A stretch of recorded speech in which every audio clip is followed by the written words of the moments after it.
hallelujah, amen, hallelujah, hallelujah, amen, hallelujah.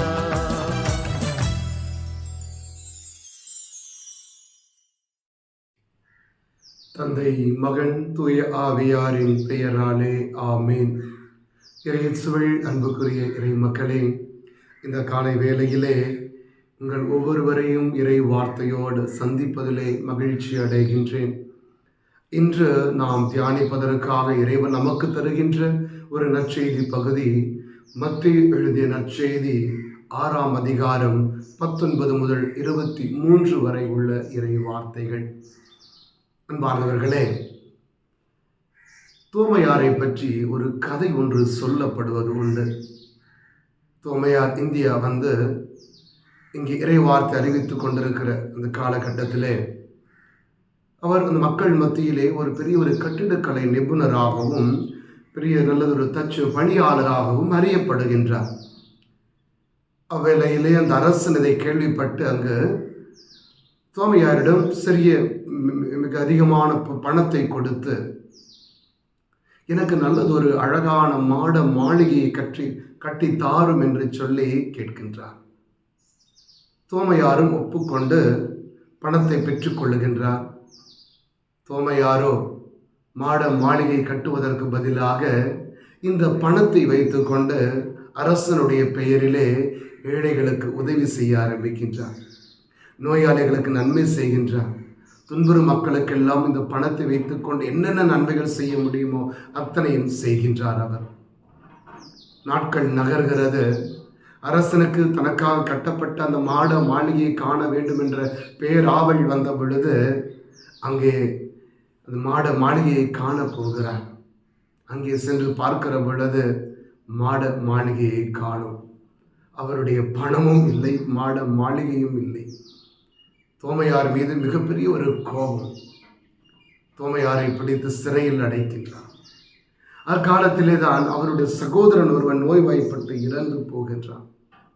இறந்து போகிற சகோதரன் தன்னுடைய அரசன், அந்த சகோதரனாக இருக்கிற அரசனுக்கு கனவில் தோன்றி இவ்வாறு சொல்லுகின்றான்.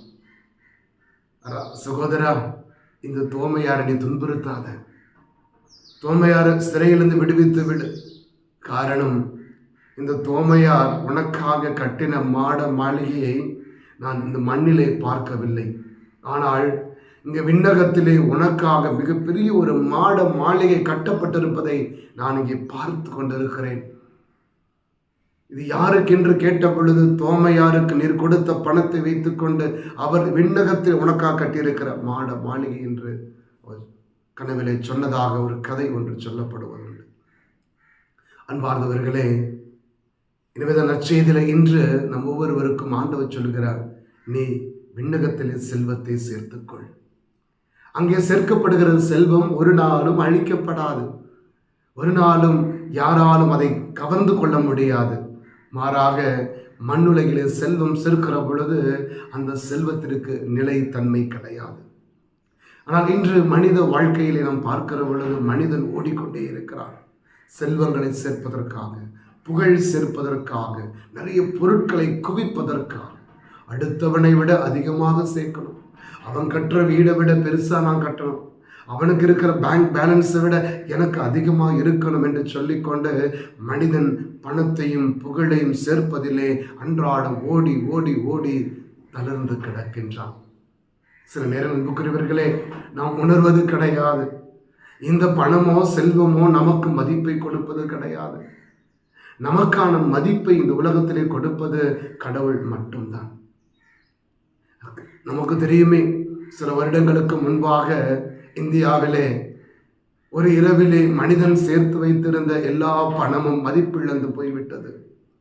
இந்த பணம் எனக்கு நல்வாழ்வை கொடுக்கும், இந்த பணம் எனக்கு ஆரோக்கியத்தை கொடுக்கும், இந்த பணம் எனக்கு மக்கள் மதிப்பில் மதிப்பை பெற்றுக் கொடுக்கும் என்று நினைத்து கொண்டிருந்த மனிதர்கள் மத்தியிலே எந்த பணம் அவர்களுக்கு மதிப்பை கொடுக்கும் என்று நினைத்தார்களோ அந்த பணமே தன்னுடைய மதிப்பை இழந்து போனதை நம் கண்கூடாக கண்டு கொண்டோம். அன்பார்ந்தவர்களே, நமக்கான மதிப்பை கொடுப்பது நாம் மண்ணில் சேர்க்கின்ற அழிந்து போகின்ற செல்வங்கள் அல்ல, மாறாக விண்ணகத்திலே செல்வம் சேர்க்கணும். எப்படி நான் விண்ணகத்திலே செல்வத்தை சேர்ப்பது? அன்புக்குரியவர்களே, இறைவன் நமக்கு தந்திருக்கின்ற சக மனிதனுக்கு, என்னோடு வாழ்வதற்கு, சக மனிதனுடைய வாழ்க்கையில் நான் எப்பொழுது நன்மையாக மாறுகிறேனோ அதுதான் விண்ணகத்திலே நான் சேர்க்கின்ற ஒரு செல்வமாக இருக்கிறது. அதைத்தான் மத்தேயு எழுதிய நற்செய்தியிலே 25ஆம் அதிகாரத்திலே இறுதி தீர்ப்பின் வேளையிலே ஆண்டவர் அந்த மக்களை பார்த்து சொல்லுகின்றார், ஏழைகளுக்கு உணவளித்தவர்களே என் வாருங்கள், பசியா இருந்தவர்களுக்கு உணவு கொடுத்தீர்களே எனக்கு என் இல்லத்திற்கு வாருங்கள், நோயிற்றவர்களை சந்தித்தவர்களே நீங்கள் வாருங்கள், சிறைப்பட்டவர்களை போய் கண்டவர்களை வாருங்கள், உடையில்லாத உடை கொடுத்தவர்கள் நீங்கள் வாருங்கள். எங்கே? விண்ணகத்தினுடைய செல்வத்தை சொந்தமாக்கிக் கொள்ள. யாரெல்லாம் தனக்கு கொடுக்கப்பட்ட செல்வங்களை பயன்படுத்தி கொண்டு சக மனிதனுடைய வாழ்க்கையில் வெளிச்சத்தை உருவாக்கினார்களோ, வெளிச்சமாக மாறினார்களோ, அவர்கள் எல்லாம் விண்ணகத்தில் செல்வத்தை சேர்க்கிறார்கள்.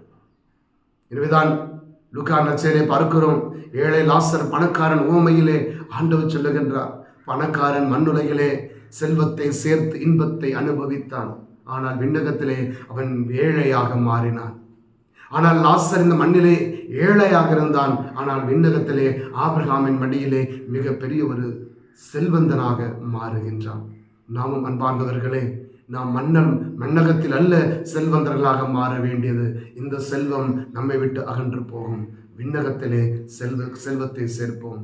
அந்த செல்வம் நீ பிறருக்கு காட்டக்கூடிய அன்பின் வழியாக, பிறருக்கு காட்டக்கூடிய இரக்கத்தின் வழியாக, பிறருக்கு உன்னால் முடிந்த நன்மைகளை செய்வதன் வழியாக நீ விண்ணகத்திலே செல்வத்தை சேர்த்துக் கொள்ளுகின்றாய். ஜெபிப்போமா. அன்பு தந்தையே இறைவா, எனக்கான செல்வம் மண்ணில் இருக்கின்ற பொருட்கள் அல்ல. இந்த மண்ணில் உள்ள இந்த மண்ணகத்திலே நிறைய பொருட்களை குவிப்பதுதான் மிகுந்த மதிப்பு என்று தவறாக உணர்ந்து வாழ்ந்து கொண்டிருக்கிறேன். ஆண்டவரே, உண்மையான மதிப்பு விண்ணகத்திலே என் சகோதரனுக்காக நான் செய்கிற நன்மைகளை எல்லாம் அங்கே நான் சேர்க்கின்ற அந்த செல்வம் தான் உண்மையான செல்வம் என்பதை உணர்கின்றேன். எனவே ஆண்டவரே, நீர் தருகின்ற செல்வத்தை வைத்துக்கொண்டு விண்ணகத்திலே நல்ல செல்வத்தை சேர்ப்பதற்கான அருளை எனக்கு தாரும். தூய ஆவியானவரே, சக மனிதனுக்கு செய்யும் நன்மையை சிறந்த செல்வம் என்பதை உணர்ந்து வாழ்வதற்கான அருளை எனக்கு தாரும். அன்னை மரியாளே, தேவ தாயே, எங்களுக்காக வேண்டிக் கொள்ளும். தந்தை, மகன், தூய ஆவியாரின் பெயராலே ஆமென். அல்லேலூயா, அல்லேலூயா.